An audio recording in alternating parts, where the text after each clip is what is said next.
Hello everyone, this is Kaushal and I welcome you to modulation CUET. Friends, आज हम लोग बहुत ही interesting topic that is United Nations के बारे में देखेंगे और ये भी देखेंगे कि यूनाइटेड नेशंस की फॉर्मेशन एक्चुअली कब होती है। थोड़ा सा हम लोग उसके हिस्ट्री के बारे में ब्रीफ करेंगे, ठीक है। और साथ ही साथ आपको मैं बताऊंगा कि यूनाइटेड नेशंस का फॉर्मेशन कब हुआ, कैसे सर्कमस्टांसेस में हुई है, और बहुत इंपॉर्टेंट बातें यहाँ पे इससे जुड़ी हुई है, जैसे कि यूनाइटेड नेशंस के 6 ऑर्गन्स है, कौन से ऑर्गन है, किनका क्या काम है, ये सारी बातें यहाँ पे हम लोग डिस्कस करेंगे। यानी एक तरह से आपके लिए ऐसा वीडियो साबित होगा जहां से आपको यूनाइटेड नेशंस के बारे में जो भी आपको जानकारी चाहिए, जो भी आपको समझना होगा, वो सारा डिटेल्स आपको बहुत अच्छे तरीके से समझ आ जाएगा, ठीक है। तो मैं कोशिश करता हूँ, ठीक है, कि आप तक सारी जानकारियां बहुत बेहतरीन तरीके से समझाकर आप तक पहुंचा दूं, ठीक है। चलिए देखिए, सो यूनाइटेड नेशन का जो नाम है, that is the name was adopted of the suggestion of the then US president doctor F D Roosevelt, ठीक है, एफ डी रूजवेल्ट। चलो, इस सारी जानकारियों से पहले थोड़ा सा और हम लोग इसके थोड़ा इतिहास की तरफ चलते हैं। ये सारी जानकारियां तो आपको मैं बताऊंगा एक एक करके, लेकिन इससे थोड़ा पीछे हिस्ट्री की तरफ चलते हैं, ठीक है। हिस्ट्री की तरफ कुछ ऐसे चलते हैं कि हम लोग पहले देखते हैं कि क्या एक्चुअली इवेंट हो रहा था। सो 1914 से लेकर 1918 के बीच क्या होती है, आप देखो, फर्स्ट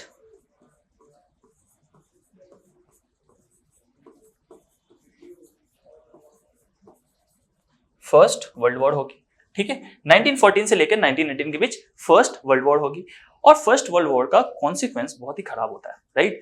इस तरह का कॉन्सिक्वेंस देखा गया कि बहुत सारी कंट्रीज जो कि रिसीविंग एंड में थी, उनकी पूरी की पूरी इकोनॉमी खराब हो गई, स्पेशली जर्मनी, जिसके ऊपर बहुत सारे और भी क्या दिए गए, ब्लेम किया गया कि आपके वजह से वॉर स्टार्ट हो गई है ना, सो आपको वॉर रेपरेशन देना चाहिए, यानी जो कीमत है उस लड़ाई की उसको भी आपको भरना पड़ेगा, ठीक है। जर्मनी वाले भुचक्के रह गए कि भाई ये क्या हो गया, है ना, इतनी सारी वॉर का रेपरेशन देना ऐसा संभव तो है नहीं। लेकिन आप देखोगे उस समय जो बहुत ज्यादा मसल पावर जिन जिन के कंट्रीज के पास था, that is France, England, that is Britain and Americans. इन तीन लोगों ने क्या करना स्टार्ट किया, उन पे प्रेशराइज करना स्टार्ट करा और जर्मनी से एक ट्रीटी साइन करवा ली, जिसका नाम क्या था, ट्रीटी ऑफ वर्सैलेस, ठीक है। इस बारे में आपको थोड़ी बहुत जानकारी होगी, इसका कॉन्सिक्वेंस कैसे निकला ट्रीटी ऑफ वर्सैलेस से, और वो एकदम बिल्कुल लास्ट ट्रीटी था। उस ट्रीटी के अगेंस्ट क्या बातें हुई कि आपको पीस मेंटेन करना है। जर्मनी को बोला गया आपको राइनलैंड खाली करना पड़ेगा, दैट इज डीमिलिटराइज करना पड़ेगा। ऐसी बहुत सारी उसमें प्रोविजंस है, उतने डीप में हम लोग अभी नहीं चल रहे, ठीक है। लेकिन सबसे इंपॉर्टेंट एक और घटना हुई, एक लीग का फॉर्मेशन हुआ जिसका नाम है लीग ऑफ नेशन, ठीक है, लीग ऑफ नेशन का फॉर्मेशन हुआ यह सुनिश्चित करने के लिए, यह कंफर्म करने के लिए कि आज के बाद ऐसा वॉर फिर से फ्यूचर में ना हो, इस तरह की घटना आज के बाद फिर से वापस ना हो। इस चीज को सुनिश्चित करने के लिए क्या हुआ, एक लीग ऑफ नेशन की फॉर्मेशन हो गई, ठीक है। अब इस लीग ऑफ नेशन में प्रॉब्लम क्या थी, इस लीग ऑफ नेशन में प्रॉब्लम यह थी कि ये जो लीग है ना, ये डोमिनेटेड था, ठीक है।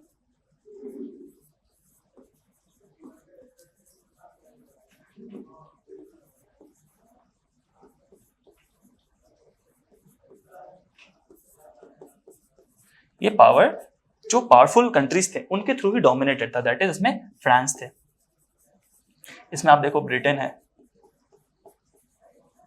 इसमें आप देखोगे यूएसए है, इसमें आप देखोगे यूएसएसआर है, ठीक है, करेक्ट। इसमें आप क्या देख रहे हो, ये यूएसएसआर देख रहे हो। ये सारे लोग क्या थे, लीग ऑफ नेशन में अपनी पावर को डोमिनेटेड तरीके से रख रही थी। इसका कॉन्सिक्वेंस क्या होगा, इसका कॉन्सिक्वेंस ये होगा कि लीग ऑफ नेशन में एक तरह से जो लोगों ने इस फर्स्ट वर्ल्ड वॉर को जीता है, उनकी ही बेसिकली क्या चलेगी, मनमानी चलेगी, ठीक। क्या ये सारा चीज बहुत हद तक, बहुत टाइम तक ये चलता रहेगा, क्या पॉसिबल नहीं होता। कभी भी आप हिस्ट्री में एक चीज नोटिस करना, लोग बहुत हद तक दबते हैं, दबते एक ऐसा समय आता है जहां कभी ना कभी रेवोल्यूशन स्टार्ट हो जाती है ना। रेवोल्यूशन स्टार्ट हो जाती है। रेवोल्यूशन स्टार्ट होने का मतलब क्या है, रेवोल्यूशन स्टार्ट होने का मतलब है कि वहां पे तख्ता पलट होगी, या जो भी एग्जिस्टिंग पावर या चैलेंज होती है उसको लोग क्या करने लगते हैं, अगेंस्ट उसके चैलेंज करने लगते हैं उस चीज को, है ना, उस पावर को चैलेंज करने लगता है, ठीक है। ये एक तरह का रेवोल्यूशन है। जैसे रशिया में राजा के लिए, राजा के अगेंस्ट एक रेवोल्यूशन स्टार्ट हो गया। यानी राजा ने क्या किया था, वर्ल्ड वॉर 1 में उनको धकेल दिया था, इकोनॉमिक कंडीशन खराब कर दी थी, तो रेवोल्यूशन स्टार्ट हो गया, जिसको बोलते हैं रशियन रेवोल्यूशन। फ्रांस में भी यही चीज हो रहा था।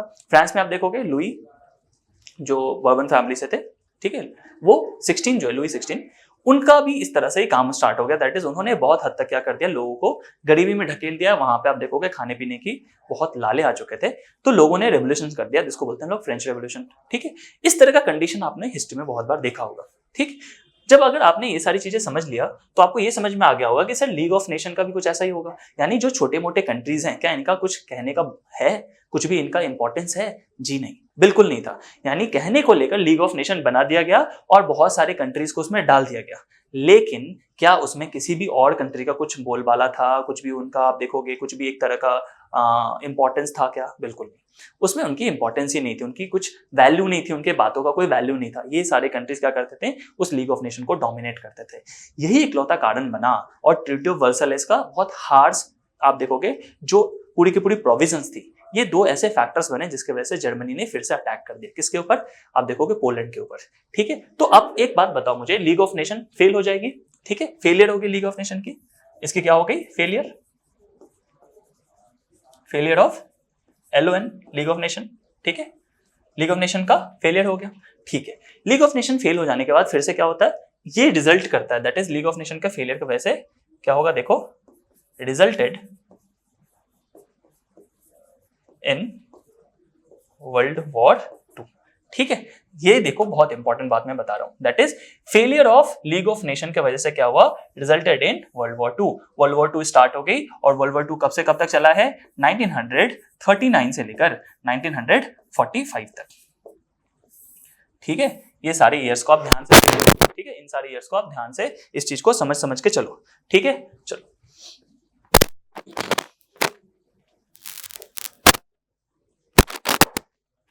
यहां तक अगर आपको चीजों को लेकर पूरी अंडरस्टैंडिंग बैठ गई है तो आप इतना समझ गए होंगे कि 1914 से लेकर 1918 के बीच फर्स्ट वर्ल्ड वॉर चल रही थी। इस चीज को फिर से ना होने देने के लिए क्या बनाया गया? League of nation. But league of nation में क्या हो रही थी, बहुत सारे कंट्री की रंगदारी चल रही थी, है ना। बहुत सारे कंट्री क्या कर रहे थे, एक तरह से अपनी जो पावर है उसका बहुत गलत यूज कर रहे थे। ठीक है, जिसका कॉन्सिक्वेंस हुआ ये पूरा का पूरा लीग ऑफ नेशन फेल हो गया और सेकेंड वर्ल्ड वॉर छिड़ जाती है। ठीक है, जर्मनी बहुत एग्रेशन के साथ क्या करता है, बाकी पोलैंड पे, USSR पे, इन सब पे अटैक करना स्टार्ट कर देता है। फ्रांस को भी लगभग उन्होंने कब्जा कर लिया था। उनकी गलती बस ये हो गई थी कि सारे फ्रंट पे वॉर कर तो रहे थे, लेकिन उन्होंने USSR से भी जाकर लड़ना स्टार्ट कर दिया। ये अगर गलती नहीं करते तो हो सकता है कि पूरा का पूरा वर्ल्ड वॉर 2 का रिजल्ट ही कुछ और होता। ठीक है, चलो ये सारी बातें आपको समझ में आ गया। तो 1939 से लेकर 1945 के बीच क्या हो रहा है, वर्ल्ड वॉर 2 चल रही है, वर्ल्ड वॉर 2 चल रही है। ठीक है, सो 1945 में जाके वर्ल्ड वॉर 2 थम जाएगी, खत्म हो जाएगी। ठीक है, अब यहीं से हमारा पूरा का पूरा आज का टॉपिक बहुत अच्छे तरीके से हम लोग स्टार्ट करेंगे कि 1945 में जब वर्ल्ड वॉर 2 खत्म हो जाती है तो फिर से एक बहुत ही इंपॉर्टेंट ऑर्गेनाइजेशन का स्थापना होता है कि अब जाकर नहीं बहुत हो गया, वर्ल्ड वॉर 1 हो गया, वर्ल्ड वॉर 2 हो गया, दुनिया में वर्ल्ड वॉर 3 कभी नहीं होना चाहिए। क्योंकि वॉर 1 के समय क्या हुआ, हमारे पास गन्स थे छोटे मोटे और बहुत सारे टैक्टिक्स था, हमारे पास छोटे मोटे मतलब प्लेन वगैरह था, चलता है। वर्ल्ड वॉर 2 में भी डैमेज बहुत हुआ, यानी उस समय टैंक से ज्यादा लड़ा जा रहा था, है ना। थोड़े बहुत हमने सबमरीन्स बना लिए, थोड़े हमने अटैकिंग कुछ ऐसे प्लेन्स बना लिए, इतना चलता है। लेकिन आगे के लिए ये सोचा गया कि आने वाले समय में जिस तरह से साइंस का ग्रोथ हो रहा है, जिस तरह से साइंस की रफ्तार पकड़ी हुई है, आने वाले समय में क्या होगा, आने वाले समय में ऐसे बहुत विध्वंसक, ठीक है, बहुत ही डिस्ट्रक्टिबल क्या बनेंगे, वेपन्स बनेंगे मास डिस्ट्रक्शन के, जिसके वजह से बहुत सारे लोगों की किलिंग हो सकती है। तो हम थर्ड वर्ल्ड वॉर को बिल्कुल नहीं होने दे सकते, क्योंकि that will be the end of the world. ठीक है, इसीलिए आइंस्टीन ने बोला भी था कि if fourth world war will happen, तो वो कैसे लड़ा जाएगा, स्टोन एंड स्टिक से, that will be fought with stone and stick. ठीक है, यानी फोर्थ वर्ल्ड वॉर तक कुछ भी ऐसा बचेगा ही नहीं। फोर्थ वर्ल्ड वॉर में लड़ाई किससे होगी, पत्थर से या फिर स्टिक से, क्योंकि दुनिया लगभग खत्म हो चुकी होगी थर्ड वर्ल्ड वॉर में ही। तो जब ऐसी प्रेडिक्शंस बड़े बड़े साइंटिस्ट कर रहे होंगे तो क्या आप सोच के देखो, हिम्मत होगा किसी का कि थर्ड वर्ल्ड वॉर को भी देखा जाए, आगे सोचा जाए? नहीं होगा, बिल्कुल, राइट।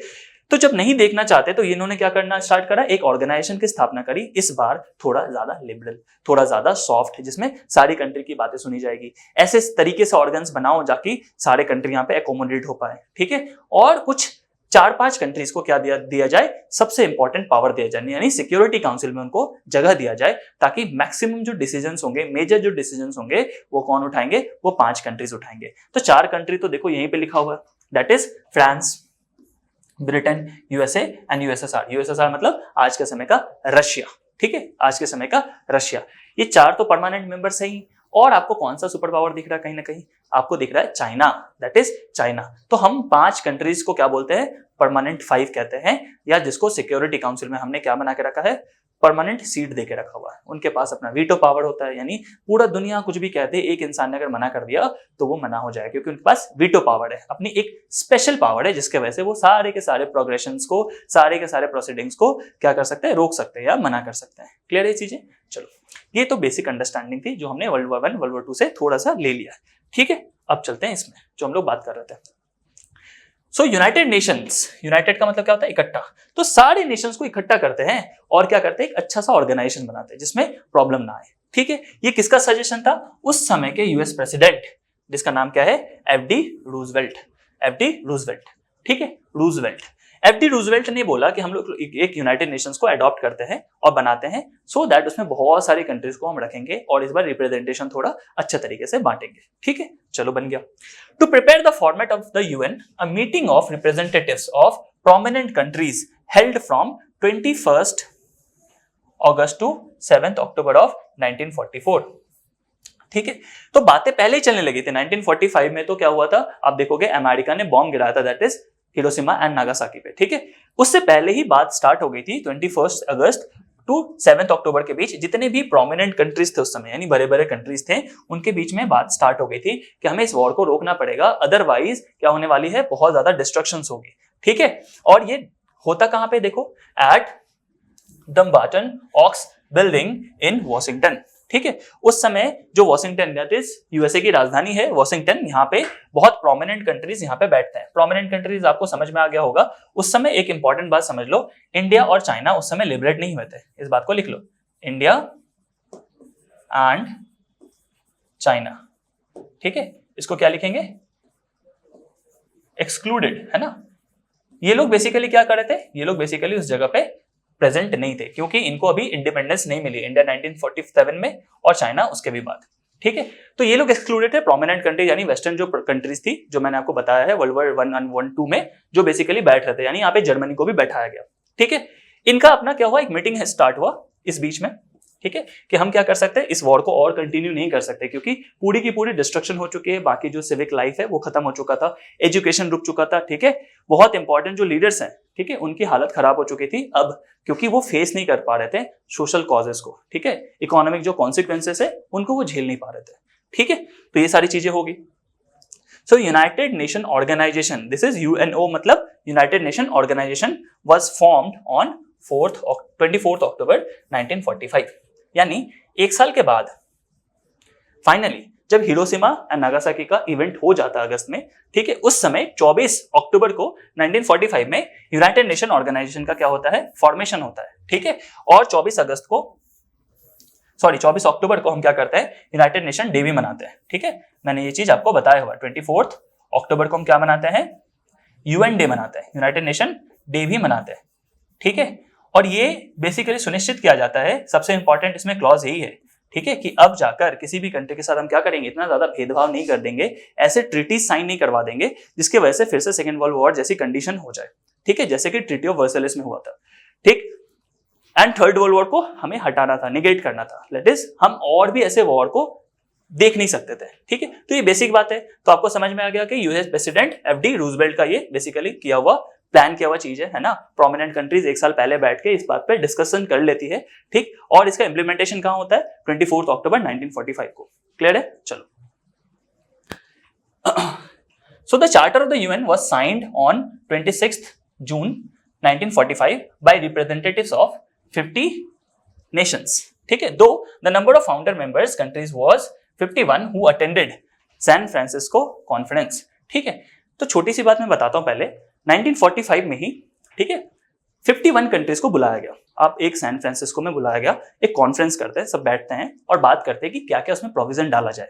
ठीक है, जब इतनी बड़ी ऑर्गेनाइजेशन का क्या होगा, आप देखोगे डिमांड होता है, उसमें हमें जब प्रोविजंस बनाने पड़ते हैं तो सबका हमें कुछ ना कुछ बात लेना पड़ेगा कि कल को जाकर ऐसा ना हो कि वो बोले कि मेरी बातों को नहीं लिया गया, राइट। क्या क्या और इसमें ऑर्गन्स बनाने चाहिए, ये सारी बातों पर तो डिस्कशन होगा ना। तो सैन फ्रांसिस्को के कॉन्फ्रेंस में देखोगे आप 26 ऑफ जून को 50 कंट्रीज को, बेसिकली 51 कंट्रीज को बुलाया गया था। ठीक है, जिसमें से 50 कंट्री ने तो तुरंत ही क्या कर दिया, साइन कर दिया इसको। ठीक है, 50 कंट्री ने तुरंत ही साइन कर दिया। पोलैंड बैकआउट कर जाता है। ठीक है, पोलैंड बैकआउट कर जाता है अपने कुछ पर्सनल रीजन की वजह से। ठीक है, जो कि फाइनली बाद में जाकर वो 51st मेंबर बन भी जाता है। जब देखोगे आप, वो बेसिकली क्या कर देगा, इस यूनाइटेड नेशन ट्रिटी या चार्टर को साइन करेगा। ठीक है, सो इस चार्टर पे देखो ध्यान से, इसको साइन कब किया जाता है, 26 जून को, दैट इज चार्टर पे फाइनली मुहर लगा लेते हैं 50 कंट्री। ठीक है, 51st कंट्री कौन बन के आएगा, पोलैंड, जिसने फिलहाल उस समय के लिए मना कर दिया था कि मैं बेसिकली इस चीज को साइन नहीं करूंगा। ठीक है, later on Poland sign the charter and become the 51st founder member. ठीक है, जो बातें मैं बता रहा था आपको, दैट इज 51st मेंबर बनेगा कौन, पोलैंड, क्योंकि बाद में उसने साइन कर लिया इस चीज को। ठीक है, कुछ समय के लिए रुका हुआ था, बट बाद में उसको लगा कि नहीं ठीक है, इसमें कोई प्रॉब्लम नहीं है, सही बात है, इसको साइन कर लेना चाहिए। चलो, at present 193 countries are the members of UN. South Sudan is the latest 193rd member. एक इंपॉर्टेंट बात समझो, सुदान से ही टूटकर साउथ सुदान बना है, और वो कब बना है, लगभग 2011 में। ठीक है, सुदान से ही टूटकर एक कंट्री बनी है जिसका नाम है साउथ सुदान, जो कि 193rd मेंबर भी बन गया है यूनाइटेड नेशन का। यानी अगर आज के समय आपसे पूछा जाए कि यूनाइटेड नेशन में कितने कंट्रीज है, तो आप बताओगे सर 193। क्लियर है। जब चार्टर साइन किया गया था तो कितने लोगों ने साइन किया था, 50 कंट्रीज ने। और 51st कंट्री कौन बन के आता है, पोलैंड, क्योंकि वो भी उस मीटिंग में प्रेजेंट थे, दैट इज उस कॉन्फ्रेंस में प्रेजेंट थे, बट उस समय कुछ पर्सनल रीजन के वजह से, कुछ उनकी जो अपनी जियोपॉलिटिक्स थी उनके वजह से उन्होंने उस समय उसको साइन नहीं किया। क्लियर है। तो ये बेसिकली 193 कंट्रीज आज के समय देखोगे आप क्या है, यूनाइटेड नेशन में है। The UN charter came into force on October 24th, that is 1945। ठीक है, ये जो चार्टर साइन तो हो जाती है कब, 26 ऑफ जून को, लेकिन इस चार्टर को एनफोर्स कर दिया जाता है, यानी सब पे लागू कर दिया जाता है कब, दैट इज 24 अक्टूबर 1945 को। क्लियर है। इंडिया भी जब फाइनली 47 में क्या होगी, आजाद होगी, तो ये भी जाके इस चार्टर को क्या करेंगे, साइन कर लेंगे। क्यों, क्योंकि इस कंट्री, और इस कंट्री का नहीं कह रहा हूं मैं, इस पूरे चार्टर का एक्चुअली मकसद यही था कि सारे कंट्रीज को इकट्ठा लाना, इसलिए नाम भी क्या है, यूनाइटेड नेशन। जितनी भी कंट्रीज है सबसे क्या करो, यूनाइटेड नेशन के अंदर उनको डाल दो, ताकि कल को कुछ वोटिंग होना हो, कुछ ऐसा बड़ा मुद्दा आया। ठीक है, एग्जाम्पल के लिए छोटा सा बात करता हूं, मैंने बोला अगर रशिया और यूक्रेन पे वॉर हुई है ना, अब यहाँ पे वोटिंग हो रही है कि किसकी गलती है, एक छोटा सा एग्जाम्पल, ठीक, किसकी गलती है, रशिया की है या यूक्रेन की है। मान लो, सोच के देखो, अगर 193 कंट्री में से रशिया को छोड़कर 192 कंट्रीज ने क्या कर दिया, वोट कर दिया कि नहीं रशिया की गलती है, तो फाइनली क्या होगा, फाइनली रशिया पे ऐसे सैंक्शंस लग जाएंगे, वो किसी से ट्रेड ही नहीं कर पाएगा, कोई रिलेशन ही नहीं बचा पाएगा। लेकिन दुनिया में इतनी सारे कंट्रीज है, अपना अपना सबका क्या है, एक इन्फ्लुएंस है, सबका अपना एक ब्लॉक है। ठीक है, जिसके मदद से, जिसके हेल्प से क्या करती है सारी कंट्रीज, इस चीज को रोकती है ना। जैसे रशिया का अपना एक ब्लॉक है, जैसे बेलारूस का, क्यूबा, ऐसे बहुत इंपॉर्टेंट कंट्रीज, सऊदी अरेबिया, ये लोग सारे अगेंस्ट वोट नहीं करते रशिया के, चाइना नहीं करता, इंडिया नहीं करता। ठीक है, आप देखोगे पाकिस्तान भी कहीं ना कहीं अगेंस्ट वोट तो नहीं ही करता है, बांग्लादेश भी अगेंस्ट वोट नहीं करता है। तो ये सारी बातें, तो साउथ सुदान बेसिकली क्या होता है, आप देखोगे लास्ट मेंबर बनता है, दैट इज 193rd मेंबर बनता है किसका, यूनाइटेड नेशन का।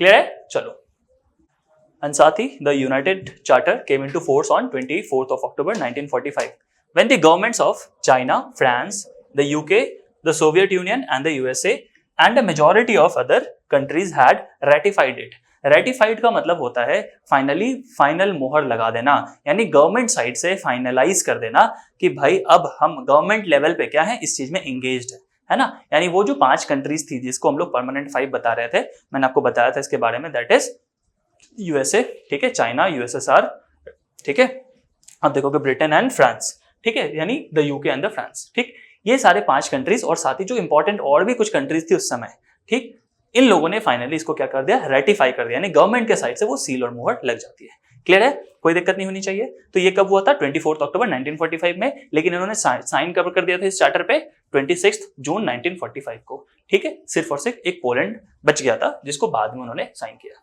Clear. The preamble of the charter was the work of field marshal smuts. ठीक है, स्मट्स नाम जो थे, फील्ड मार्शल स्मट्स का क्या है, उनका पूरा रोल है इस प्रीएम्बल को बनाने में।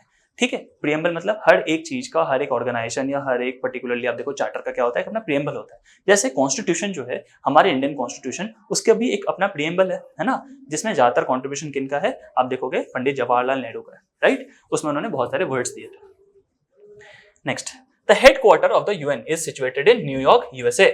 ठीक है, यहाँ इसका जो हेडक्वार्टर है, दैट इज यूनाइटेड नेशन का हेडक्वार्टर कहाँ पे स्थित है, दैट इज न्यूयॉर्क में है, यूएसए के अंदर। ठीक है, और न्यूयॉर्क आप देखोगे कहाँ पे है, उनके बिल्कुल ईस्टर्न जो बैंक है ना, दैट इज अटलांटिक ओशन के पास, उसके पास यूनाइटेड नेशन का आप देखोगे बड़ा सा बिल्डिंग है ना। कभी मैप में आप ट्राई करना इसको देखने का, या बेसिक आप गूगल करके देखो, जरूर देखा करो। जब मैं बताता हूँ ये सब छोटी छोटी चीज कि आपको गूगल पे सर्च करना चाहिए, गूगल पे इसका इमेज देखना चाहिए, आपको देखना चाहिए उस चीज को। क्लियर है, देखो, John D Rockefeller had donated 17 acres of land in Manhattan Island, on which a 39-story secretariat building of United Nations has been constructed. ठीक है, सो उस समय देखो जॉन डी रॉकफेलर ने 17 एकड़ जमीन देकर क्या किया था, 39 महले का, 39 स्टोरी का एक बड़ा सा बिल्डिंग बना हुआ है यूनाइटेड नेशन में ही, यूनाइटेड नेशन का, जो कि न्यूयॉर्क सिटी में है, यानी न्यूयॉर्क में है। और आप देखोगे उसका आइलैंड का नाम क्या है, मैनहुट्टन आइलैंड। जैसा कि मैंने बताया था वो बिल्कुल ईस्टर्न बॉर्डर पे, ईस्टर्न कोस्ट के तरफ है। ठीक है, तो इसीलिए आप देखो क्या है, मैनहुट्टन आइलैंड, जिसमें देखोगे 39 स्टोरी का बड़ा सा बिल्डिंग है, दैट इज सेक्रेटेरिएट बिल्डिंग है, जहां पे फाइनली जब जनरल असेंबली होती है तो वहां पे सारे लोग इकट्ठा होते हैं और कुछ जनरल डिस्कशन होता है, जनरल बातें होती हैं और टॉपिक डिस्कशन होती है, right. The main office of the UN was built in 1952, where the first meeting of General Assembly was held. General Assembly क्या है, जहां पे 193 के 193 मेंबर्स आके बैठते हैं। ठीक है, सालाना एक ना एक मीटिंग जरूर होती है उनका, सालाना एक सेशन भी जरूर होता है, और दुनिया में जो कुछ भी चल रहा होता है, कुछ इंपॉर्टेंट बातें होती है, तो इनके अगर जो सेक्रेटरी होते हैं इनके, वो भी कभी कभी सारे देशों को क्या भेजते हैं, चिट्ठी भेजते हैं कि भाई आओ बैठो, इस पे डिस्कशन तो करो, है ना। जैसे मान लो अभी इजराइल और पैलेस्टीन का वॉर चल रहा है, दैट इज आप देखोगे हमास के बीच, यानी वेस्ट बैंक की तरफ, ठीक है, गाजा पट्टी की तरफ, सॉरी वेस्ट बैंक तो उधर हो गया, गाजा पट्टी की तरफ। सो गाजा में जब लड़ाई चल रही होगी तो क्या किया होगा उन्होंने, एक चिट्ठी लिखी होगी सारे नेशन को कि भाई देखो थोड़ा इस सिचुएशन को, है ना, क्योंकि यूनाइटेड नेशन का काम ही क्या है, थर्ड वर्ल्ड वॉर को रोकना। अगर ये वॉर चलता रहा, वॉर की और भी कॉन्सिक्वेंसेस खराब आने स्टार्ट हो गए तो प्रॉब्लम आने स्टार्ट हो जाएंगे, राइट। और ये किसी एक कंट्री का जिम्मेदारी नहीं है, जितने भी सुपर पावर्स है उनकी जिम्मेदारी और ज्यादा बढ़ जाती है। ठीक है, इस बात को आप लोग ध्यान रखो। चलो, सो इनका मेन बिल्डिंग कब बना, 1952 में फाइनली बनाया गया था, कहां पे, न्यूयॉर्क शहर में ही। ठीक है, जो बेसिकली किनके द्वारा दिया गया था, जॉन डी रॉकफेलर के द्वारा दिया गया था, 17 एकड़ का जमीन मैनहुट्टन आइलैंड में। चलो, the United charter is the constitution of the UN. ठीक है, वो जो चार्टर है, चार्टर बेसिकली क्या है, कॉन्स्टिट्यूशन है कि भाई किस तरह से क्या क्या एक्टिवेट होगा, किस समय क्या करेंगे। यूनाइटेड नेशन का अपना क्या है, एक जनरल पुलिस भी है, दैट इज जनरल पुलिस का मतलब है उनका अपना एक जनरल मिलिट्री भी है, जो कभी कभी कहीं पे बहुत ज्यादा जब हिंसा हो जाती है तो उनको भेजते हैं वो, ताकि पीस एस्टैब्लिश कर पाए। उसको पीस कीपर बोलते हैं, पीस फोर्स बोलते हैं, है ना, पीस कीपर्स या पीस फोर्स। उस पीस कीपर जो पूरी उनकी आर्मी है, वहां पे सबसे ज्यादा जो मेंबर है, आपको सुन के थोड़ी खुशी भी होगी कि वो इंडिया के ही हैं। इंडिया के ज्यादातर लोग वहां पे आप काम करते हुए देखोगे, यानी पीस कीपर्स है ना, यहाँ पे वो लोग तैनात होते हैं। ठीक है, चलो, so United Nation charter is the constitution of the UN. It contains the aim and objectives of the UN. क्या है एम, ऑब्जेक्टिव क्या है यूनाइटेड नेशन का, वो सारी बातें उसमें चार्टर में लिखी गई है। And the rules and regulations for achieving these AIIMS and purposes, यानी इसका अपना कुछ रूल्स है, रेगुलेशन है। इंडिया बार बार हमेशा क्या बोलता है, यूनाइटेड नेशन के चार्टर के अकॉर्डिंग ही हमें चलना चाहिए। ठीक है, हम किसी एक कंट्री के बहुत ज्यादा क्या कर सकते हैं, इन्फ्लुएंस में आके वो घटनाओं को नहीं कर सकते हैं। ये इंडिया का हमेशा क्या रहा है, स्टांस रहा है। यूनाइटेड नेशन के जो अलग अलग रूल्स एंड रेगुलेशन है उसको इंडिया हमेशा फॉलो करते हुए चलता दिखेगा आपको। तभी जाकर आप देखो बहुत सारी कंट्रीज कोशिश तो करती है बहुत सारे तरीके से कि इंडिया को नीचे दिखाए, लेकिन दिखा नहीं पाते। क्यों? क्योंकि हम हमेशा रूल्स एंड रेगुलेशन के हिसाब से अपनी क्या बनाते हैं, एक अपनी पॉलिटिकल अप्रोच लेते हैं। ठीक है, कि किस तरह से हम उस जगह पे काम करेंगे, किस तरह से हमारा अप्रोच होना चाहिए किसी और इंटरनेशनल ऑर्डर में प्रॉब्लम होती है तब भी। ठीक है, चलो अब नेक्स्ट है flag of the United nation. ठीक है, सो white United Nation emblem, that is emblem, two Ben olive branches open at the top and in between them is world map, ठीक है, on a light blue background, ठीक है। मैं आपसे ये request करूंगा, प्लीज जाके आप इसको गूगल पे जाके जरूर देखिएगा कि यूनाइटेड नेशन का फ्लैग कैसा है। ब्लू कलर का इनका बैकग्राउंड है, ठीक है, और व्हाइट यूनाइटेड नेशन एम्बलम बनाई गई उसमें, जिसमें दो बेन ऑलिव ब्रांचेस बने हुए हैं, ओपन एट द टॉप ऐसे करके खुला हुआ है, ठीक है। और बीच में अंदर आप देखोगे किसका मैप बना हुआ, पूरे वर्ल्ड मैप बनी हुई, यानी पूरे वर्ल्ड का एक मैप वहां पे लगाया गया है। तो ये इनका क्या है, फ्लैग ऑफ द यूएन, ठीक है। लैंग्वेजेस ऑफ द यूएन, ठीक है, इसको बहुत अच्छे से आप कर लो, बहुत इंपॉर्टेंट है, बहुत इंपॉर्टेंट है। ऐसा मत समझना कि सबसे ज्यादा बोले जाने वाले लैंग्वेज को यहाँ पे डाला गया है। अगर ऐसा सोच के चल रहे हो तो बिल्कुल गलत है, क्योंकि यहाँ पे एक वर्ड देखो, यहाँ पे क्या है, एक लैंग्वेज है दैट इज अरेबिक। अरेबिक से ज्यादा लोग हिंदी बोलते हैं, है ना।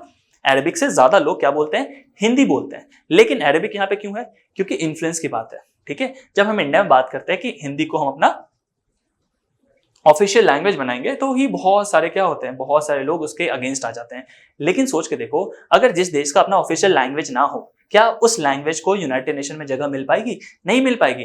तो बहुत सारे लोगों तक ये चीजें समझाने में सरकार भी असमर्थ हो जाती है कि हम एक्चुअली हिंदी को यूनाइटेड नेशन में ले जाना चाहते हैं। इसी वजह से इंडिया में भी हम उसको क्या बनाना चाहते हैं, अपना नेशनल लैंग्वेज बनाना चाहते हैं, ठीक। लोग ये बात नहीं समझते सब, जैसे मान लो कुछ साउथ के लोग होंगे, उनका अपना इमोशंस है, and I am not judging them और कुछ ऐसा बोल नहीं रहा, ठीक। लेकिन एट द सेम टाइम आपको समझना पड़ेगा कि कंट्री का क्या है, एक रिप्रेजेंटेशन होना पड़ेगा यहाँ पे, है ना। हमें बताना पड़ेगा कि ये लैंग्वेज हमारी क्या है, हमारी बेसिकली एक ऑफिशियल लैंग्वेज है। तभी इसी ऑफिशियल लैंग्वेज की एंट्री कहाँ हो सकती है, यूनाइटेड नेशन में हो सकती है, अदरवाइज पॉसिबल नहीं है, ठीक। तो आपको ध्यान रखना क्या है, एक इंग्लिश आप देखोगे बहुत यूनिवर्सल लैंग्वेज, ठीक है। मैंड्रिन, ठीक है, मैंड्रिन दैट इज चाइनीज, है ना, चाइनीज यानी मैंड्रिन, राइट। बी नंबर देखो फ्रेंच भी है ना, रशियन भी है, एंड स्पेनिश है, स्पेनिश क्यों, क्योंकि स्पेनिश देखो, स्पेन एक समय बहुत ज्यादा क्या करता है, बहुत एग्रेशन करता है, एंड साउथ अमेरिका के बहुत सारे कंट्रीज को अपना गुलाम बना लेता है, ठीक। तो बहुत सारे लोग आपको साउथ अमेरिका में या फिर मेक्सिको के आसपास सब कैसे बोलते हुए दिखेंगे, स्पेनिश बोलते हुए दिखेंगे। और ये लोग इसलिए बहुत कंफर्टेबल है स्पेन में जाके खेलने के लिए। जैसे अर्जेंटीना से लियोनेल मेसी आते हैं, कहाँ पे, स्पेन खेलने आते हैं। कौन से क्लब में खेलते थे वो, बार्सिलोना में। इसी तरह से देखोगे स्पेन में बहुत सारे लोग आते हैं, और स्पेनिश लैंग्वेज का अपना ही कुछ अलग सा कल्चर है, ठीक है। चलो, तो ये 6 लैंग्वेजेस हैं, आपको ये याद रखना है, बहुत इंपॉर्टेंट है, मैं बार बार बोल रहा हूँ, याद रखना पड़ेगा आपको, हो सकता है एग्जाम में पूछ दे, ठीक है। That is English, French, Chinese, Russian, Arabic and Spanish. ये पूछा जा सकता है कि यूनाइटेड नेशन में कौन सा ऐसा लैंग्वेज है जो कि यूएन के लैंग्वेज में नहीं आता। जैसे मान लो लिख दिया उन्होंने पोर्चुगीज, तो पोर्चुगीज है क्या यहाँ पे, नहीं। इस तरह के क्वेश्चन आ सकती है ना। आपसे कोई पूछ देगा कि भाई रशियन बताओ, क्या इस लैंग्वेज में है या नहीं, ऑप्शन दे देंगे, एक रशिया रहेगा बस, रशियन, तो रशियन पे आपको टिक करना पड़ेगा। समझ पा रहे हो, इस तरह के कॉम्प्लेक्स क्वेश्चंस आपको मिल सकती है। Major organs of the United Nations, एक है जनरल असेंबली पहला, दूसरा है सिक्योरिटी काउंसिल, थर्ड है economic and social council, and fourth है trusteeship council, fifth is international court of justice, and sixth है द सेक्रेटेरिएट, ठीक है, द सेक्रेटेरिएट। तो एक एक करके थोड़ा समझते हैं। पहला है जनरल असेंबली। जनरल असेंबली में हम क्या करते हैं, जो भी जनरल बातें होती है हमारी, है ना, एक एड्रेस होती है हर साल। एक जनरल असेंबली में आपको हर कंट्री को कुछ ना कुछ एड्रेस करना पड़ता है, ठीक है, यानी अपने कंट्री के बारे में, आपके जियोपॉलिटिक्स क्या है, आपका सोच क्या है, ये इस पे एड्रेस करना पड़ता है। ये जरूरी नहीं उस जगह का प्राइम मिनिस्टर करे या प्रेसिडेंट ही करे, है ना, वहां का फॉरेन मिनिस्टर भी कर सकता है। आप देखोगे 1-2 साल आप देखोगे कभी कभी क्या होता है, जयशंकर जो है हमारे, दैट इज एस जयशंकर, वो आपको मिलेंगे वहां पे पोडियम पे, है ना, और पूरे कंट्रीज के बारे में, बाकी चीजों के बारे में डिस्कशन करते रहते हैं। दैट इज इंडिया का वे फॉरवर्ड बताते हैं कि वो एक्चुअली क्या कर रहे हैं, क्या करना चाहते हैं, ठीक है, क्लाइमेट चेंज को लेकर क्या कर रहे हैं, राइट, पॉवर्टी इरेडिकेशन को लेकर क्या कर रहे हैं, एजुकेशन के फील्ड में क्या कर रहे हैं, इंटरनेशनल रिलेशंस को बेटर बनाने के लिए क्या कर रहे हैं, ये सारी बातें हैं। नेक्स्ट आता है सिक्योरिटी काउंसिल। सिक्योरिटी काउंसिल में आप एक बात समझो, सिक्योरिटी काउंसिल में आज के समय 15 ऐसे सीट्स बनाए गए। कितने बनाए गए हैं, 15 सीट्स, ठीक। उसमें से आप एक चीज समझो कि 5 सीट्स तो क्या है, एकदम बुक है, कंफर्म्ड है ना। उस 5 सीट पे कौन बैठेगा, उस 5 सीट पे आप देखोगे सिक्योरिटी काउंसिल में जो बैठे हुए 5 परमानेंट मेंबर है वो तो बैठेंगे ही, ठीक है, क्योंकि इसका नाम ही है security council, right. Security council में वो 5 मेंबर तो कभी नहीं हटने वाले। बाकी जो 10 सीट है, 10 सीट्स है, वो रोटेशन बेसिस पे क्या किया जाता है, कंट्रीज टू कंट्रीज दिया जाता है और 2-2 साल के लिए सबको दिया जाता है। यानी कहने का मतलब है कि हर साल 5 नए मेंबर्स आते हैं, 5 नए मेंबर्स जाते हैं, फिर अगले साल नेक्स्ट जो 5 मेंबर्स है वो चले जाते हैं और अगले 5 मेंबर्स आते हैं। इस तरह से ये रोटेशन पॉलिसी पे चलता रहता है। ठीक है, इंडिया भी कुछ समय पहले तक सिक्योरिटी काउंसिल का क्या था, मेंबर हुआ करता था। अभी कुछ टाइम पहले ही हमारी सिक्योरिटी काउंसिल की मेंबरशिप खत्म हुई है। ठीक है, और आप देखोगे सिक्योरिटी काउंसिल का जब हम मेंबर बनते हैं तो आपको पूरे न पूरे 1 साल में या पूरे 1.5 साल के अंदर एक ना एक बार प्रेसिडेंसी मिलेगी। आई थिंक अगस्त के समय हमें मिला था प्रेसिडेंसी, 2023 में अगस्त के समय इंडिया पूरे सिक्योरिटी काउंसिल का क्या था, प्रेसिडेंट था। राइट, आप ये नहीं सोच सकते कि वो जो 5 परमानेंट मेंबर्स हैं उससे तो बड़ा नहीं हुआ, नहीं है, उस समय के लिए बड़ा है। दैट इज वो जब चाहें, वो जो चाहें उस टॉपिक पे डिस्कशन करवा सकते हैं। यानी अगर इंडिया अगस्त में प्रेसिडेंट बन गया किस चीज का, सिक्योरिटी काउंसिल का, और उन्होंने बुलाया कि भाई एक काम करना आपको सबको 20 तारीख को 20 अगस्त को क्या करना है, हमें टेररिज्म पे यहाँ पे चर्चा करनी है। ठीक, एवरी मेंबर और every country will have to respond. ठीक, कुछ लोग हो सकते हैं जो नहीं आएंगे या अनअवेलेबिलिटी दिखा देंगे, लेकिन बहुत सारे कंट्री को आना पड़ेगा। क्यों? क्योंकि यहाँ पे एक सेंस ऑफ रिस्पॉन्सिबिलिटी भी तो दिखती है। मान लो अमेरिका ने मना कर दे, नहीं हम तो बीच पे जा रहे हैं, उधर घूमना है हमें। ठीक है, तो आपको दिख रहा है कि किस तरह का कंट्री है, किस तरह का बिहेवियर दिखा रहा है ना, इंपॉर्टेंट कंट्री होकर, इतना इंपॉर्टेंट पावर होकर। ये सारी घटना जो है आपको समझना पड़ेगा इस चीज से। ये जियो पॉलिटिक्स है। ठीक, यहाँ पे आप देखो इमेज भी बनाना पड़ता है, एक अच्छे कंट्री का इमेज आपको बहुत ज्यादा बना के रखना पड़ता है। तो जनरल असेंबली आपको समझ में आ गया, 193 कंट्रीज होती है, यहाँ वोटिंग होती है बेसिक लेवल पे। ठीक है, मतलब वोटिंग हो जाती है कि जैसे मान लो अभी मैंने बताया जैसे रशिया और यूक्रेन का, तो बहुत सारे लोग क्या करेंगे, उनको बोलेंगे कि ना रशिया के अगेंस्ट है। एक कुछ करेगा कि नहीं मैं फेवर में हूं क्योंकि रशिया ने जो भी किया ठीक किया है, और कुछ लोग एब्सटेन करते हैं। एब्सटेन मतलब मैं वोटिंग नहीं दे सकता, मैं नहीं बता सकता कि सही है गलत है, छोड़ो ये सब बातें, है ना। तो इंडिया जनरली क्या कर देता है, एब्सटेन कर देता है, ना ही वो पक्ष में जाता है फेवर में, ना ही अगेंस्ट जाता है। उसका कारण क्यों है, अगर मान लो रशिया के अगेंस्ट चला गया, ठीक है, तो रशिया के हम अगेंस्ट हो गए, अमेरिका को मजा आ जाएगा, और हमने अगर फेवर में वोट डाल दिया तो रशिया को मजा आ जाएगा और अमेरिकन हम पे क्या करेंगे, प्रेशर बना देंगे। तो हम बेसिकली बीच वाले पॉलिसी से चलते हैं, है ना, दोनों को खुश रखते हैं और दोनों हमसे थोड़े खुश रहते हैं। बस हमारा पॉलिसी ही ऐसा है ना, कि हम किसी को भी ज्यादा क्या करेंगे, वायलेंट नहीं करेंगे। ठीक है, ये सारी बातें। तो आप देखो जनरल असेंबली हो गया, सिक्योरिटी काउंसिल मैंने आपको बताया 15 मेंबर्स होते हैं, जिसमें से 5 परमानेंट मेंबर्स होते हैं और 10 सीट्स पे रोटेशन बेसिस पे काम चलता रहता है। इकोनॉमिक एंड सोशल काउंसिल, ये जो इकोनॉमिक एंड सोशल काउंसिल है ये बहुत इंपॉर्टेंट काउंसिल है। इसके थ्रू क्या होता है, यूनाइटेड नेशन जो बहुत गरीब देश है वहां पे क्या करती है, वहां पे इकोनॉमिक स्टेबिलिटी लाने की कोशिश करती है, सोशल इंफ्रास्ट्रक्चर बनाती है। जैसे मान लो बहुत बच्चों को खाने का वहां पे नहीं है, बहुत सारे बच्चों को वहां पे स्कूल जाने की फैसिलिटी नहीं है, तो वहां पे ये लोग वो सारे जो फंड बहुत सारे कंट्री से कलेक्ट करके क्या करते हैं, वहां पे डिस्पैच करते हैं। जैसे अफ्रीका के बहुत सारे कंट्री में ये सारी प्रॉब्लम है, जैसे Sudan, south Sudan, Eritrea, Ethiopia. आपको ऐसे ऐसे छोटे छोटे कंट्रीज देखेंगे जहां की इकोनॉमिक स्टेबिलिटी बहुत ही गिरी हुई है ना, वहां पे लोगों को एक समय का खाना खाने के भी लाले हैं। राइट, तो ऐसे जगहों पे आप देखोगे यूनाइटेड नेशन क्या करेगी, वहां पे अपने मतलब फंड से क्या करती है, थोड़ी सी फंड वहां पे लोकेट करते हैं ताकि दुनिया में इस तरह की चीजें हो। यूनाइटेड नेशन काउंसिल और क्या करेगी, ये that is economic and social council. मान लो कहीं पे बाढ़ आ गया तो वहां पे भी अपनी कुछ पैकेज पहुंचाती है, दैट इज कि बोल दिया उन्होंने कि हम 100 मिलियन का उनको हेल्प करेंगे, $100 मिलियन का, depending upon the number of people that are affected by that particular disaster. और एट द सेम टाइम मतलब उस कंट्री का रुतबा देखकर भी थोड़ा बहुत काम होता है, ये बात तो रियलिटी है। ठीक है, चलो नेक्स्ट है ट्रस्टीशिप काउंसिल। ट्रस्टीशिप काउंसिल बहुत इंटरेस्टिंग फिनोमेनन है, इसको समझना आप अच्छे से। ठीक, मैं कोशिश करूंगा इसको बहुत आराम से तक पहुंचाऊं। ट्रस्टीशिप काउंसिल ना एक्चुअली क्या है, एक ट्रस्ट टेरिटरी की तरह काम करता है। जैसे ये एक ऐसा ऑर्गन था जिससे ऐसे कंट्री जुड़े हुए थे, या कह लो ट्रस्टीशिप काउंसिल ऐसे कंट्री के साथ जुड़ता था जहां पे उनको एक्चुअली क्या किया गया है, गुलाम बनाया गया है ना, और वो किस कंट्री के अंदर है, किसी दूसरे कंट्री के अंदर है। Right, that is imperialistic country के अंदर है, लेकिन वहां के लोग नहीं चाहते हैं कि हम किसी इंपीरियलिस्टिक पावर के अंदर रहें। एग्जाम्पल देता हूं, अगर मान लो इंडियंस थे 1947 के पहले, क्या हम ब्रिटिशर्स के अंदर थे? ट्रू, ब्रिटिशर्स के अंदर थे। तो क्या ब्रिटिशर्स के अंदर हम रह के खुश हैं? नहीं, सारे लोग अगेंस्ट है। लेकिन क्या उस समय कोई ऐसा मैकेनिज्म था जिसके थ्रू हम क्या कर पा रहे थे, हम अपनी जो भावनाएं हैं, अपना जो पूरा का पूरा जो नोशन है वो बता पा रहे? नहीं बता पाते थे। क्यों? क्योंकि ऐसा कुछ ऑर्गेनाइजेशन नहीं था। राइट, इतनी पावरफुल, इतना इन्फ्लुएंशियल नहीं था। तो जो बहुत छोटे छोटे कंट्री, जैसे आप देखोगे बहुत छोटे छोटे कंट्री, जैसे लास्ट जो कंट्री है जिसको फ्री करवाया गया था ट्रस्टीशिप काउंसिल के थ्रू, वो क्या है, पालाऊ, PALAU, पालाऊ, ठीक है। एट द सेम टाइम आप देखोगे 1991 में जो साउथ अफ्रीका को भी हमने बेसिकली उस टाइम आजादी दी थी, ठीक है, उस समय भी ट्रस्टीशिप काउंसिल को बहुत ज्यादा क्या किया गया था, उस समय आप देखोगे इनका ही रोल था। दैट इज ये क्या कर रहे थे, ये जितने भी ऐसे इंपीरियलिस्टिक पावर हैं उनको वहां से हटा रहे थे कि भाई एक बात तो देखो कि यहाँ पे इस कंट्री में आपका कोई भी शासन नहीं चाहता, सारे लोग तो अपना क्या चाहते हैं, अपना इंडिपेंडेंस चाहते हैं, तो आपको यहाँ से हटना पड़ेगा। ठीक, क्यों ये जरूरी था, क्योंकि नए ऑर्डर में, नए वर्ल्ड के ऑर्डर में ये सारे चीज सुनिश्चित करना बहुत जरूरी था कि कोई भी अगेंस्ट काम ना कर रहा हो, कोई कंट्री किसी पे दबाव ना बना रहा हो। अगर दबाव बना के रहेगा तो क्या होगा, दूसरी कंट्री फ्लरिश कर पाएगी क्या, नहीं कर पाएगी, फिर से वही ऑर्डर खराब हो जाएगा, है ना। तो इंडिया के साथ देखो, इंडिया भी इस चीज में बहुत बढ़ चढ़ के काम किया करता था। तो लास्ट कंट्री जिसको फ्री करवाया गया था किसी फॉरेन पावर से, that is the name is Palau. Palau कहाँ है, ओशिनिया कंट्री में, दैट इज ऑस्ट्रेलिया के आसपास है।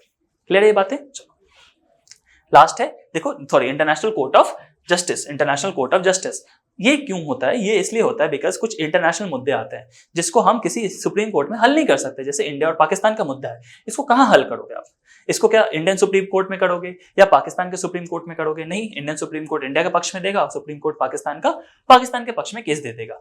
ऐसे केसेस, ऐसे मुद्दे कहाँ जाते हैं, इंटरनेशनल कोर्ट ऑफ जस्टिस में पहुंच जाते हैं, जहां पे वहां पे देखोगे आप 9 मेंबर्स होते हैं, कितने, 9 मेंबर्स होते हैं, जो वहां के सबसे बड़े क्या होंगे, जज होते हैं।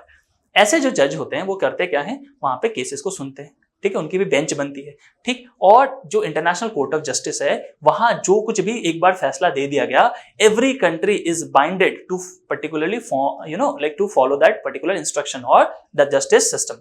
आप उसके अगेंस्ट कहीं कुछ नहीं कर सकते, क्यों, क्योंकि this is the supreme, this is the highest level of, apex level of justice system. यहाँ पे जो फैसला दे दिया गया, you have to follow it, ठीक है। तो ये चीजें आपको समझना है। ये कहाँ है, हेग में, हेग नीदरलैंड, हेग और नीदरलैंड के अंदर, ठीक। द सेक्रेटेरिएट, सेक्रेटेरिएट मतलब क्या होती है, सेक्रेटेरिएट मतलब जो एनुअल मीटिंग कुछ होगी, ठीक है, कुछ ऐसे डिस्कशन करना हो, कुछ ऐसे मुद्दे हमें लाना है, जैसे छोटे छोटे मुद्दे आप देखोगे जो दुनिया के लिए, सबके लिए जरूरी है, जैसे क्लाइमेट चेंज का, फ्लड का, ठीक है, जैसे ओशन की जो पानी का लेवल है वो बढ़ता जा रहा है, ग्लोबल वार्मिंग का, ये सारी बातें इस सेक्रेटेरिएट में डिस्कस की जाती है सारे कंट्रीज के बीच, ठीक है। चलो, international court of justice seats at the Hague, जैसा मैंने बताया था, हेग नीदरलैंड में, while all the other organs are situated in situated in the New York, ठीक है। यूनाइटेड नेशन के सारे और जो 5 ऑर्गन्स है वो यूनाइटेड नेशन में के कहाँ बैठते हैं, दैट इज उनका सारा का सारा हेडक्वार्टर्स और सब कुछ कहाँ एस्टेब्लिश्ड है, न्यूयॉर्क, यूएसए में, ठीक। बस एक, that is the international court of justice, जिसकी हेडक्वार्टर कहाँ है, हेग नीदरलैंड में। नीदरलैंड के अंदर हेग में उनका पूरा का पूरा सिस्टम बनाया गया है। The security council consist of 15 members, each of which has 1 representative and 1 vote. जैसा कि मैंने बताया था कि सिक्योरिटी काउंसिल में 15 मेंबर्स होते हैं, सबका अपना एक वोट होता है, अपना एक रिप्रेजेंटेशन होता है, ठीक है। 5 तो परमानेंट वाले हैं, 10 रोटेशनल बेसिस पे चेंज होती रहती है। There are 5 permanent and 10 non permanent members of the security council, जो बताया था मैंने। The non permanent members are elected for 2 years, बताया था मैंने, termed by 2/3 majority of the general assembly, ठीक है। जनरल असेंबली में जिस भी कंट्री को हम, मान लो इंडिया आया, इंडिया को 2/3 वोट चाहिए, 2/3 वोट चाहिए पूरे जनरल असेंबली का, तभी जाके इंडिया को कहां पुट किया जाएगा, आप देखोगे सिक्योरिटी काउंसिल में पुट किया जाएगा। अदरवाइज अगर बहुत सारे कंट्री ने सपोर्ट नहीं किया कि इंडिया को बनाना चाहिए, नहीं इस तरह से, तो क्या होगा, प्रॉब्लम आ जाएगी। यानी इंडिया कभी भी सिक्योरिटी काउंसिल में नहीं बैठ सकता। लेकिन हमारा गुडविल बहुत अच्छा है, हमारे पूरे अफ्रीकन कंट्रीज, हमने यूरोप के बहुत सारे कंट्रीज हमारे फ्रेंडली है, तो वो लोग हमें वोट दे देते हैं और हम सिक्योरिटी काउंसिल में बार बार 1 साल 2 साल बाद हम लोग आते रहते हैं, ठीक है। चलो, the 5 permanent members are USA, Russia, UK, France and China, ये हमने देख लिया है। The proverb policeman of the world is used for the security council, यानी ये जो 5 मेंबर्स हैं इनको क्या बोला जाता है, पुलिसमैन ऑफ द वर्ल्ड, यानी इनकी ही सबसे इंपॉर्टेंट यहाँ पे क्या है, देख रेख में पूरा यूनाइटेड नेशन चलता है। यूनाइटेड नेशन को देख रेखाव करने के लिए, पूरा अच्छे से फंक्शन करने के लिए इनको ही क्या करना पड़ता है, ध्यान से चीजों को रखना पड़ता है, इसीलिए इनको क्या बोलते हैं, पुलिसमैन ऑफ द वर्ल्ड कहते हैं। Only the permanent members have the right to veto, मैंने बताया था वीटो का मतलब क्या होता है, फुल अथॉरिटी है। अगर मान लो आपको लगता है कि जैश ए मोहम्मद एक टेररिस्ट ऑर्गेनाइजेशन नहीं है, तो आप बोल दोगे हाँ नहीं है, ठीक है। जैसे चाइना करता है, चाइना ने जैश ए मोहम्मद को टेररिस्ट ऑर्गेनाइजेशन बनने से कितने बार रोका। कोई मान लो उसके अंदर कोई टेररिस्ट है जिसने आतंकवादी हमले कर दिए, तो हमेशा वो वीटो कर देता, बोलता नहीं इतना एविडेंस काफी नहीं है, इंडिया ने जो दिया इतना एविडेंस काफी नहीं है, कि हम इसे आतंकवादी बता दें। बाकी सारे 4 कंट्री क्या करते हैं, उन्होंने वो इंडिया के सपोर्ट में क्या कर देते हैं, मतलब वोट कर देते हैं। लेकिन चाइना क्या कर देता है, उस चीज को ब्लॉक कर देता है। तो पाकिस्तान बेसिकली चाइना के सपोर्ट में ही क्या कर रहा है, ये सब काम कर रहा है, क्योंकि उनको पता है कि चाइना हर केस में क्या करेगा, इनके लिए वीटो कर देगा। ठीक है, थोड़ा थोड़ा आपको जियोपॉलिटिक्स भी अब समझ में आ रहा होगा। ठीक है, तो ये वीटो पावर का बहुत ज्यादा मिसयूज भी हो रहा है आज के समय। ठीक है, और आप देखोगे यहाँ पे जितने भी कंट्रीज आपको देखने को मिल रहे हैं 5 के 5, इन सब के पास कहीं ना कहीं क्या है, अपने न्यूक्लियर वेपन्स भी हैं, है ना। इंडिया के पास भी है, इसराइल के पास भी है, पाकिस्तान के पास भी है। तो ऐसे 9 स्टेट्स हैं जिनके पास अपने न्यूक्लियर वेपन्स हैं। दैट इज एक और कौन सा है, नॉर्थ कोरिया। ठीक है, ऑफिशियली तो उन्होंने यही बोला हुआ है। ठीक है, होपफुली ये लेक्चर आपको बहुत ही इंटरेस्टिंग लगा होगा, बहुत इन्फॉर्मेटिव लगा होगा। अगर ऐसा है तो प्लीज हमारे चैनल को लाइक एंड सब्सक्राइब करिए। ठीक है, अपने फ्रेंड एंड बाकी जो आपके मित्रगण हैं उन तक शेयर करिए, ताकि उनको भी यूनाइटेड नेशन के बारे में कुछ बहुत ही बेहतरीन जानकारियां मिले। ठीक है, एंड आप जो भी हमें कुछ सजेशन देना चाहते हैं या कुछ आप चाहते हैं कि कुछ ऐसे टॉपिक पे मैं लेक्चर लेके आऊं जो आपको समझना है, सीखना है या देखना हो, राइट, आप आराम से उसको कमेंट में डाल सकते हैं। मैं सारे कमेंट्स को रीड करता हूं ताकि मुझे अच्छे से जानकारी मिले कि आप एक्चुअली क्या चाहते हैं। मैं कोशिश करूंगा उसको जल्दी से जल्दी आप तक पहुंचाऊं, और कुछ सजेशन हो तो आप बिल्कुल बिल्कुल वहां पे बिना फिक्र किए कुछ भी सोचे आप वहां पे प्लीज डालिए। ठीक है, मेरे लिए वो बहुत ज्यादा वैल्यूएबल होगा। ठीक है, so thank you so much and till then God bless you.